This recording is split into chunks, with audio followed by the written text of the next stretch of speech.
This review is brought to you by Madman Entertainment. Living in Australia and New Zealand? Need some awesome anime to collect? Well, Madman's got you covered. Order anime online or head to your local DVD store to purchase anime distributed by Madman Entertainment. Want to sample the anime first? Head over to Anime Lab, a streaming website bringing you the latest and greatest anime titles for you to watch online. No matter what, you can always keep up in the anime world thanks to Madman and Anime Lab.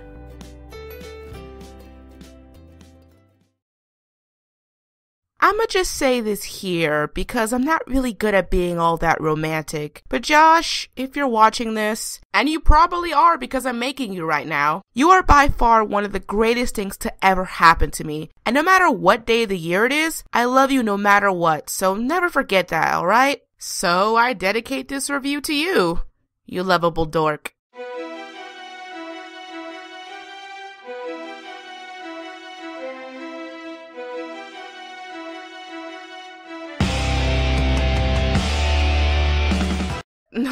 No, I'm so embarrassed now. So, hey everyone else on the internet. How's it going?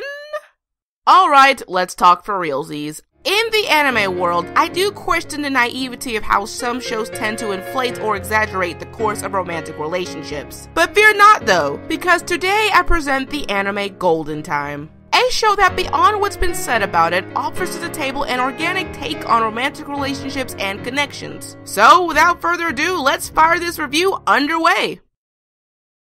Tada Bondi is a newly admitted student to a private college hoping to get a new fresh start in life, but throughout his first day of orientation, he is pulled into a wacky situation involving his new friend Mitsuo and his beautiful yet crazy childhood friend Kaga Koko, who follows him after a promise they made in the past to get married. At first, our main lead goes for the ride with his new company looking as only an observer, but soon finds himself headfirst into an ever-changing college experience of self-discovery, inner pain, and loving relationships. And while I had a hard time deciding to whether to review this or The World Is Still Beautiful, in the end I chose Golden Time because it hits close to home for me.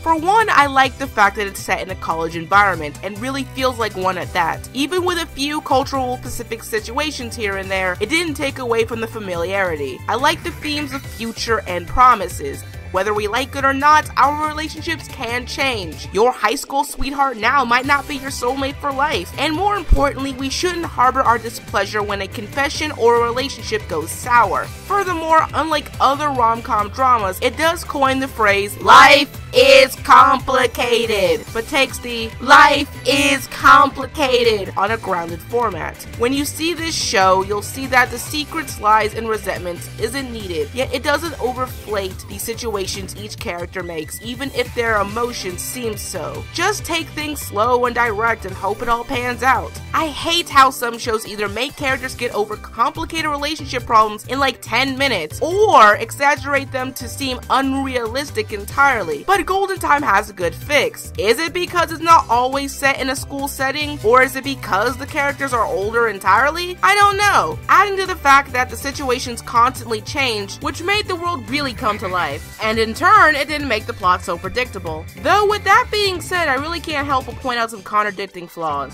The biggest one being the semi-supernatural element from our main character, which I will touch on in detail later. But for now, I will say that while in concept, I know that it's just imagery on a concept that's too difficult to explain to the audience with just words. But sometimes it just goes from imagery for a character-driven plot to literally pushing the narrative off a cliff. Oh wait! All I'm simply saying is that for a series leaning more towards slice of life, this supernatural-esque element seemed out of place, like the cast of Mirai Nikki in a beach episode and not killing each other. Oh wait! Another thing I want to address is that Golden Time is another coconut layered cake of death type of show, and that if you're not one for the time for a narrative like this, you could easily get lost if you're not paying attention. It kind of backfires in its organic nature, in that because you need to pay close attention to situation changes, you might get confused on how things got to where they are by the end of the series. And while I'm not saying depth in an anime makes it hard to sell, but more like depth in an anime could already be tightening the niche rope on an already niche medium. Hence, this is a case of a show not being for everyone, focusing more on an older audience towards situation and character relations that go past the normal school life rom-com syndrome. Speaking of characters, let's get to the real sizzle of the pan. I've noticed a pattern with recent rom-coms, and that for an anime rom-com to be good, it either has its plot driven by its characters to refreshen it, or the plot refreshes the characters in a heaping mist of Irish cream body soap. Luckily, Golden Time is the former, as its main selling point of the show, in my opinion, is a fun little darling of character interactions that I, as an active college student, can relate to. Well, most of the time. Now, normally I try to talk about as many people as possible, but this time I'll only talk about our couple, Kaga, Coco, and Tada Bondi, because A, their friends only enhance the drama and plot, so talking about them can bring up spoilers, and B, while he obviously doesn't start off liking Coco by the end of episode 1, it's easiest on me to only specify them since it's obvious who the end couple will be. And just for the funsies, this pairing in particular reminds me so much of my own. So let's start with Coco, since Tada has his own can of worms to open. Coco Kaga is what many other critics would call her as anime Paris Hilton, as she from day one is shown to be a fashionable rich girl out to get whoever she wants, whenever she wants, with no remorse for her character until really the end of episode 4, titled Blackout. In short, the bitch complex, but I want to throw my own goggles into the ring and state that this transition from before to after actually is being an interpretation of the more explosive personality, normally of one partner mellowing out their mindset with their significant other. And I like this setup a lot. Real life wise, when I first met Josh, I had just also come out of a messy relationship. And even after the first few months, I had an overly silly and loud personality. Granted, I still do. That even Josh can admit that up to this day, that I can be one pain in the ass sometimes. But like in the anime, I learned to see what I was doing, reflect on myself, and move on with my shortcomings and vice versa. This is why episode 4 is such a pinnacle point in the show, for both characters. Without giving away too much, it sets Coco aware of her old conceited way of thinking, while Bondi's path of life is just opening in her direction. And like in real life, even post episode 4, she kept her core character constant, but ever changing from her newfound love and choices. She, by the end of it all, becomes a really real character whose desire to love the main lead isn't out of pity or plot convenience, but out of sheer determination to understand him with his problems. Bondi, on the other hand, is what I'm going to label as the good kind of blank slate. While other characters like him have a generic Japanese look with a personality only untoasted toast would love, Bondi's initial state is the whole point, in order to show the compensation between a couple with opposite approaches in life. I'm saying this because if it wasn't this show in particular, it wouldn't work in any other situation, or at least rarely. You see, Bondi starts the show with his memories missing after a fatal accident that occurred during high school graduation, and now has to figure out how to juggle his old and new memories with the influences around him. After a while, we see he's silly, adorable, and clever when it comes to his ideas, but earnest in the I'm still a normal dude and I can fuck up too way. The first 4 episodes start him off just slow, observing and becoming the best friend for our heroine, but through real emotion slowly falls in love with her, and it becomes the representation of the undertone side of a relationship. Sure, your significant other can be, I don't know, a zany and silly individual who you sometimes have no idea what she's talking about, and you laugh at her for the simplest of things, but you can't help but love her anyway.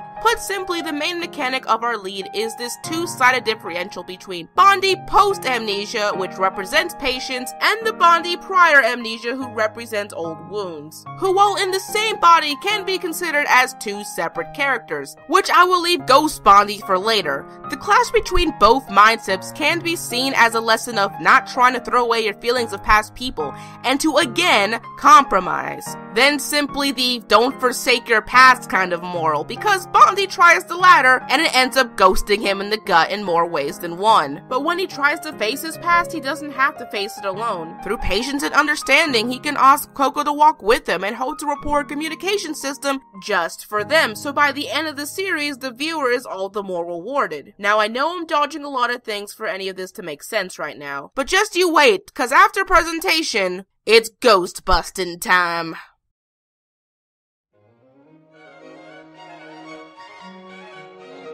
Before I start presentation, I want to address the series creator Yuyuko Takamiya, as she also created the anime veteran classic Toradora. And one thing I saw when scouring the opinion of other people for this series, there was a high dictate of the show mainly when comparing the two. At first I was going to mention this in plot, but was scared that for those watching this video would do the same trap, hence why I believed all anime should stand on their own merit.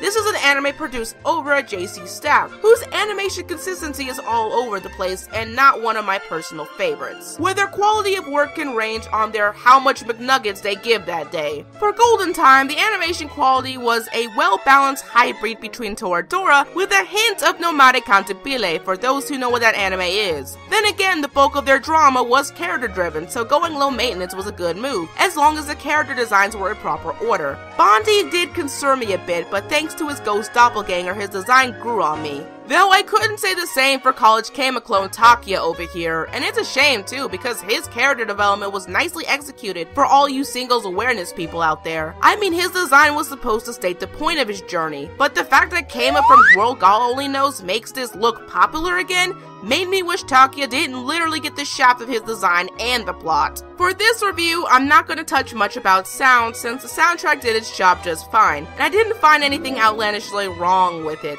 At the time of the video, there is no dub. Then again, this is licensed by Sentai Filmworks, who isn't much heavy on dubs. The sub people tend to see it as overdramatic, but because there are real-life instances where this can happen, that critique doesn't really bother me because I thought it was on point. The opening and endings are what I really want to talk about. This show consists of multiple openings and endings, with me favoring the second opening and the first ending, though that isn't to say that other two weren't bad at all. It's just that I appreciated the second opening changing during the Feels Trained Body Possession phase of the plot because it was befitting. The first opening set the lighthearted, fluffy romance tone, and after I got invested, it knew exactly when to do its cosmetic changes. The first ending was still cute though, as I loved seeing Kaga-san in this QPV. But if you're like me and the graphics of anime don't bother you much unless there's an obvious problem, then you're alright.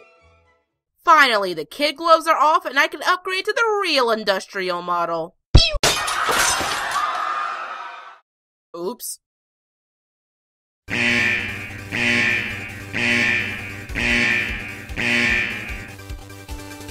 You all know what time it is, it's after show time. The part of my reviews where I throw out those nitpick glasses for a nicer pair of ginger ale and slowly sink into the chair of fandom. This section is dedicated to those who have already finished the series, so without further ado, this is your final spoiler warning. Now, I could have spent this time talking about the misadventures of Senpai Linda or Hair Today, Gone Tomorrow Mitsuo, since they are crucial to the big fat drama llama in the room, but it's hard to compete when there's an overly explosive ghost eating out of my fish and chips. Yes, Todd and Bondi before Amnesia, aka Ghost Bondi, aka Cosplay You from Charlotte before it was cool. In short, I don't know how to take this character. On one hand, I said before that he represents the resentment of old wounds and relationships, but I also see it as things people do to make their significant other feel at ease. Back in high school, when his memories were intact, Bondi's personality was the complete opposite of what it is now. A crybaby dependent McNugget who tries really hard to get his senpai to notice him. And through the journey, Linda senpai always has this perplexed look on her face between whether to help this kicked puppy or go with the peer pressure and ignore him. But then that kicks her right back when towards graduation, Bondi confesses his feelings to her, which out of high school shyness, she asked him to wait till after school at Old McGregor's Bridge, or that's what I would like to call it, for an answer, and boom bada bing, Episode 1. From here on out, Linda tries to repent for what she has done, while Ghost Bondi looms over his current self, telling him that he basically died that day, and all he wants in life is for his loving senpai to answer that dang question whether she is taken or not. Now, I understand that this ghost was going through a lot of things in his, say, past self, but just like how the current Bondi was ignoring him doesn't make the ghost possession of your own body, mind you, to try to get at Linda or Coco all the more better. You're literally fighting with yourself. And to top that all off, after your body was on autopilot, as you like to call it, current Bondi rips up the very photo you so rubbed your face to. You as the ghost place a curse on yourself that in real time affects the main cast, almost killing everyone. If you're supposed to be just imagery for his internal thought process, then that's fine, but throwing the supernatural bullcrap just retorts the point. Heck, while I loved how the show ended, the part where the ghost is just standing in a haze fog on the bridge as if frozen in time, only to finally see a college-sized Linda answering his question of yes when she lied to him in the first place to help the current threw another monkey wrench in the supernatural wheel. I mean, I get it kinda. The ghost finally can move on. But where does he move on to? He's not really dead but fusing with his memories. And it just goes to show that if current Bondi never fell in love with the first place, he never had to worry about Linda saying no. Ugh. You know what? I'm gonna just let this slide for the sake of my own brain. Oh, but bonus points to them for having to talk about having a sexual relationship in the future. That was so cute. I mean, how she acted and how he acted. You know what? Segue! Golden Time is a show that, despite what a lot of people say about the main female lead or comparisons to Toradora, I personally liked it. I wanted to give this show the chance it deserved to stand on its own, and while I agree that the drama can be a lot to digest if this kind of show isn't for you, I also say that it's one of the more realistic portrayals of human relationships because they don't talk down nor overinflate to their audience. Plus, people can get like that in real life. I should know. At first, I was also scared that the memory plot device would take it from reality, but it did just enough to keep me grounded for a heartwarming experience, not to mention its nicely tied ending. So after some consideration and 10 instances of romance, I award Golden Time with the recommendation to try it before you buy it, with a watchability rating of PG-13. As much as I would personally buy it, Golden Time's drama moments are a lot of content for people to take in, and if you're the casual type of watcher who'd rather have stories away from any drama, then this might not be the show for you. Simply put, the directed show for this audience isn't really big. The other reason is accessibility, where it's a lot easier to watch this on Crunchyroll or Hulu for us in North America. But if you want to buy it, Sentai Filmworks / Right Stuff will do you just fine in North America, or Mad Men if you're from Robin's neck of the woods in Australia. And hey, even if you're from Europe, I found a place called Anime Online. That's the very most creative name I've ever heard. For other recommendations, let's start with the obvious Toradora, the anime classic that, like I said earlier, shares the same creator, but its characters are more toned down and its plot isn't as fast-paced. So if you weren't a fan of Golden Time's highly dramatic portrayals, this should help. But if drama is your thing and you desire a one-way ticket on the feels train, there's also the beloved hit and Anime America's best anime of 2014, Your Lie in April, which, despite having less comedic scenes than Golden Time, offers a similar experience about a main character getting over emotional and physical turmoil. So between these two anime, you should be covered. So that's it for me, guys. Connect to us anywhere on the internet, and this time around, have some breath mints for all that candy gorging you might be doing. And before I head out for today, I want to mention that if you're in the Atlanta, Georgia area, from March 4th to the 6th, I'll be attending Annie Blaze's first year. Keep on the lookout from our Facebook page, and I will see you there. Now, if you'll excuse me, I have a... You know what? Josh owes me a date, so stay tuned to Anime America. Want to support the production? Check out our brand new store on Store Envy. For a small price, you can have a one-of-a-kind poster made by yours truly. If you can only give a small amount to help us out, check out our Patreon page. Any amount you wish to give us goes towards our production needs, so anything you can give us helps us a lot. To keep up with the latest in Anime America stuff, follow us on Facebook, Twitter, Instagram, and even Tumblr. Be sure to like, favorite, and subscribe to Anime America for more awesome reviews and top 10 lists. If you're interested in anything of pop culture, be sure to subscribe to Pop Spectrum. Thank you all for watching, and stay tuned to Anime America.